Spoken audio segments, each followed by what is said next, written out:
बंदर ने संभाली दुकान। जरा सोचिए, अगर एक दिन के लिए किसी बंदर को पूरी दुकान संभालने को दे दी जाए तो क्या होगा? सोचा जरा कि ग्राहकों को सामान मिलेगा या हंसी का तूफान आएगा। तो चलिए सुनते हैं कहानी बंदर ने संभाली दुकान में। एक छोटा सा गांव था जहां रामू काका की एक छोटी सी किराने की दुकान थी। वहां चीनी, दाल, चावल, फल, सब्जियां और बच्चों की पसंदीदा टॉफी और चॉकलेट भी मिलती थी। दुकान के बाहर एक पेड़ था और उसी पेड़ पर रहता था कल्लू बंदर। कल्लू बहुत चंचल था, मजाकिया और थोड़ा शरारती भी। उसे हर काम आसान लगता था। जब भी रामू काका को दुकान चलाते देखता तो कल्लू पेड़ से झांक कर कहता, अरे काका, इसमें क्या मुश्किल है, बस सामान देना है और पैसे लेने हैं। रामू काका हंसते हुए कहते, बेटा, हर काम आसान लगता है, लेकिन दुकान चलाना इतना भी आसान नहीं होता। लेकिन कल्लू कहाँ मानने वाला था। एक दिन रामू काका को जरूरी काम से गांव के बाहर जाना पड़ा, तो उन्होंने मजाक में कहा, कल्लू, क्या तुम 2 घंटे के लिए मेरी दुकान संभाल लोगे? कल्लू उछल पड़ा, क्यों नहीं, आज मैं हूँ कल्लू दुकानदार। रामू काका मुस्कुराते हुए चल गए। कल्लू ने सिर पर टोपी रखी, कुर्सी पर बैठा और जोर से बोला, स्वागत है, गांव की सबसे अनोखी दुकान में आप सबका स्वागत है। थोड़ी देर बाद पहला ग्राहक आया। कल्लू, बेटा 1 किलो टमाटर देना। कल्लू इधर उधर देखने लगा, फिर उसने कद्दू उठाकर दे दिया। ग्राहक हैरान, अरे, मैंने टमाटर मांगे थे। कल्लू बोला, कद्दू ज्यादा बड़ा है, फायदा ही फायदा होगा। ग्राहक सिर पकड़कर चला गया। कुछ देर बाद दूसरा ग्राहक आया। मुझे 1 किलो चीनी चाहिए। कल्लू ने जल्दी जल्दी एक थैली भरी और उसे दे दी। ग्राहक घर पहुंचा, चाय बनाई। एक घूंट पीते ही बोला, अरे, ये तो नमक है। उधर दुकान में कल्लू बड़े गर्व से बैठा था। तभी एक बच्चा आया। भैया, 5 टॉफियां देना। कल्लू बोला, 5 क्यों, 10 ले लो, आज ऑफर चल रहा है। बच्चा खुशी से उछल पड़ा। कुछ देर बाद एक बूढ़ी अम्मा आई। अरे बेटा, आधा किलो चावल चाहिए।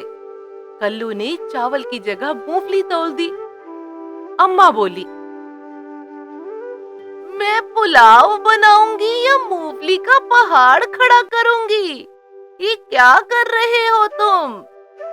धीरे धीरे पूरी दुकान में हंगामा मच गया।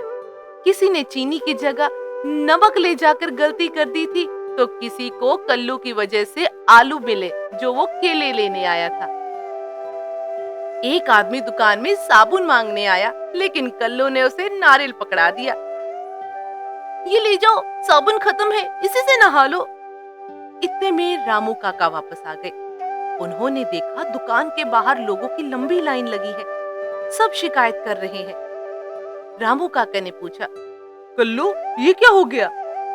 कल्लू मुस्कुराया, काका, मैंने दुकान को और मजेदार बना दिया है। रामू काका हंस पड़े और ग्राहकों को क्या, रामू काका ने सबसे बात की और सबको शांत किया। फिर कल्लू बोला, काका, ये क्या था? लेकिन रामू काका को भी हंसी आ रही थी।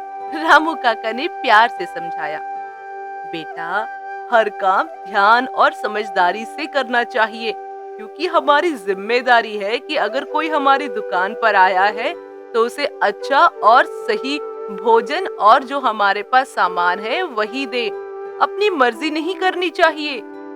कल्लू थोड़ा शर्मिंदा हुआ, फिर बोला, क्यों, मैं कभी दुकान नहीं संभाल सकता? रामू काका मुस्कुराए, क्यों नहीं, लेकिन पहले सीखना पड़ेगा। उस दिन के बाद कल्लू रोज दुकान पर आने लगा। वह सीखने लगा चीनी कैसी दिखती है, नमक कहाँ रखा है, टमाटर और कद्दू में क्या फर्क है।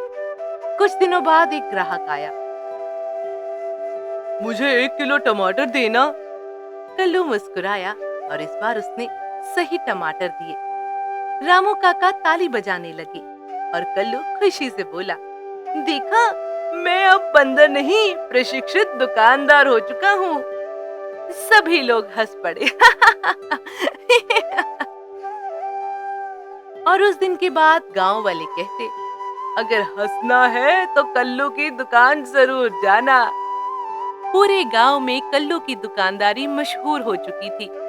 लोगों को अब कल्लू की दुकान पर सिर्फ सामान नहीं मिलता था, बल्कि हंसी और ठहाके भी मिलते थे। जहां वे जाते अपने पूरे दिन की थकान भी मिटाते और साथ में सामान भी खरीदते। इससे दुकान की बिक्री भी बढ़ी और पूरी तरह उस दुकान के हर तरफ चर्चे भी हो रहे थे। इस कहानी से हमें नैतिक शिक्षा मिलती है कि हर काम आसान दिखाई देता है, लेकिन उसे करने का सही ढंग और उसमें मेहनत जो है वे हमें आनी चाहिए।